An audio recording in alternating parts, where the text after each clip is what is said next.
안녕하세요. 오늘 저희가 함께 살펴볼 자료는 윤병태 나주시장의 통합 30주년 기념 연설문입니다. 네. 1995년에 나주시하고 나주군이 하나가 됐는데 벌써 30년이 됐네요.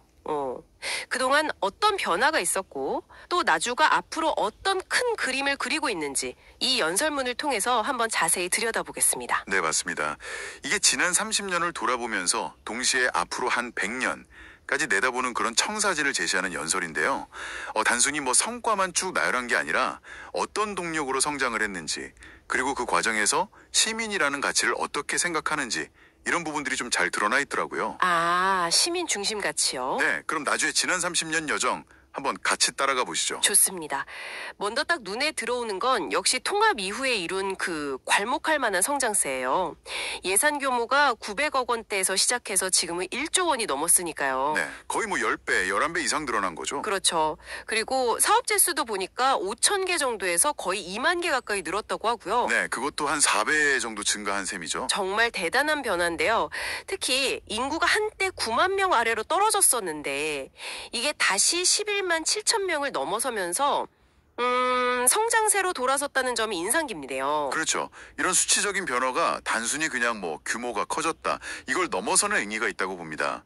행정통합의 시너지 효과랄까요? 그런 게 실제로 지역경제 활성화라든지 방금 말씀하신 인구 증가 같은 이런 눈에 보이는 결과로 이어졌다는 걸 보여주는 거니까요. 네. 특히 인구 감소세를 반전시켰다는 건 그만큼 도시의 매력이나 어떤 경쟁력이 높아졌다는 증거이기도 하고요. 그렇군요.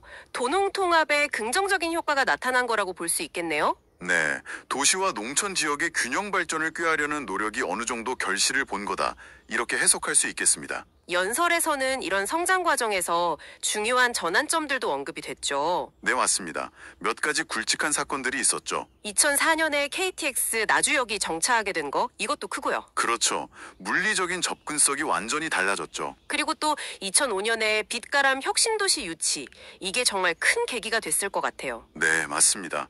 수도권에 있던 공공기관들을 지방으로 이전시키는 국가적인 사업이었는데 나주가 이걸 유치하면서 도시 구조 자체가 근본적으로 바뀌게 됐죠. 2014년에 완성이 됐고요. 혁신도시 조성 이후에 또 다른 큰 변화가 있었죠. 네, 여기서 한 걸음 더 나아간 게 바로 2019년입니다. 한국에너지공과대학교, 흔히 켄텍이라고 부르죠. 아, 켄텍, 에너지 특화대학. 네, 맞습니다. 이 켄텍 유치를 통해서 나주가 이제 확실한 미래 방향성을 설정했다고 볼 수 있어요. 에너지라는 키워드죠. 아, 그래서 연설에서도 한국전력공사 그리고 이 켄텍이 있는 나주를 에너지 수도라고 딱 명명하면서 미래 에너지 산업을 이끌겠다, 이런 의지를 강하게 보인 거군요. 바로 그겁니다. 이게 그냥 슬로건에 그치는 게 아니라 이미 한전이라는 거대 에너지 공기업이 있고 거기에 더해서 켄텍이라는 미래 에너지 연구의 핵심 거점까지 확보하면서 에너지 수도라는 브랜드를 구체화시킨 거죠. 기존의 자산을 활용하면서 미래 동력까지 확보한 아주 전력적인 움직임이네요. 그렇죠. 과거의 기반 위에 미래 혁신을 쌓아 올리는 그런 전력이라고 볼 수 있습니다. 근데 이렇게 도시가 커지고 에너지 수도 같은 거대한 비전을 이야기할 때 자칫 놓치기 쉬운 게 시민들의 삶이나 지역 고유의 정체성 같은 부분일 텐데요. 연설에서는 이런 부분도 좀 다뤘나요? 아주 중요한 지적이십니다. 네, 그 부분도 비중 있게 다뤘습니다.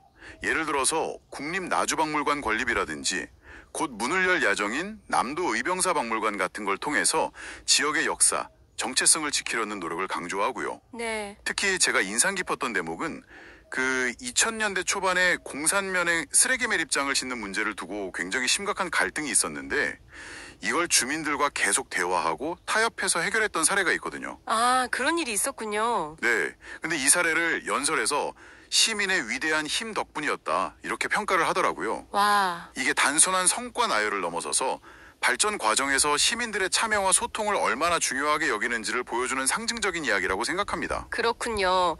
도시 개발 과정에서 생기는 갈등을 결국 주민들과 함께 풀어나갔다는 경험, 이게 앞으로 나주가 말하는 시민 중심 가치의 중요한 밑거름이 되겠네요. 정확합니다. 하드웨어적인 성장뿐만 아니라 그런 소프트웨어적인 성숙을 함께 중요하게 생각한다는 거죠. 그런 경험과 가치를 바탕으로 이제 미래를 그리고 있다, 이렇게 이해하면 될까요? 네, 맞습니다. 그래서 앞으로의 30년, 더 나아가 100년을 향한 비전도 꽤 구체적으로 제시가 됐습니다. 미래 비전이요? 어떤 내용들이 있었는지 궁금한데요. 에너지 수도를 넘어서는 또 다른 그림이 있을까요?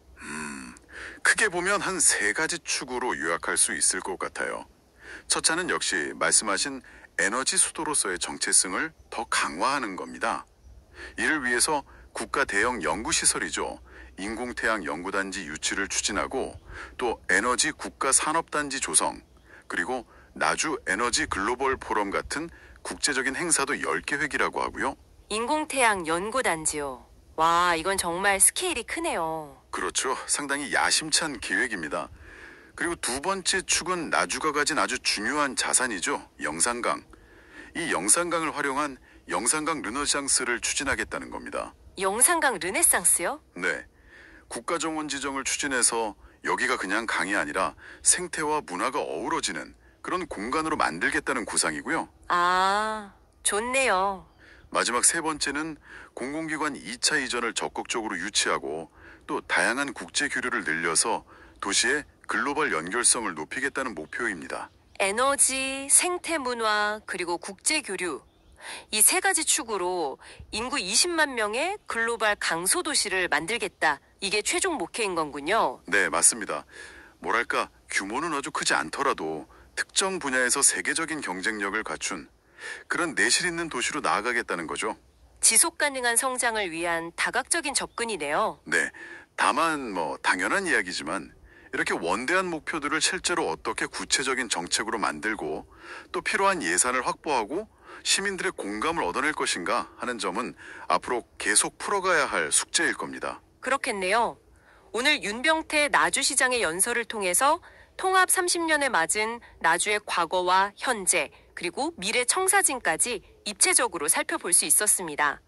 에너지 수도라는 아주 선명한 비전을 제시하면서도 동시에 시민 참여나 지역 정체성 같은 가치를 균형 있게 가져가려는 모습이 인상적이었습니다. 네, 지난 30년간 쌓아온 성과를 발판으로 삼아서 지역이 가진 강점을 잘 살리면서도 세계 무대로 나아가려는 그런 포부가 잘 느껴지는 연설이었어요. 여기서 우리가 한 걸음 더 들어가서 생각해 볼 지점이 하나 있는 것 같습니다. 어떤 점일까요? 연설에서도 계속 강조됐듯이 나주만의 고유한 역사와 문화, 이런 지역성을 소중히 여기는 마음과 동시에 인공태양 연구단지 유치라든지 국제교류 확대 같은 글로벌 지향성, 이 2가지를 어떻게 조화롭게 융합시킬 수 있을까 하는 점인데요. 아, 지역성과 세계성 사이의 균형점이군요. 네, 그 이상적인 균형점을 찾는 것. 이게 앞으로 나주뿐만 아니라 많은 도시들이 고민해야 할 과제가 아닐까 싶습니다. 여러분께서도 한번 이 부분에 대해 생각해 보시면 흥미로운 지점이 많을 것 같습니다.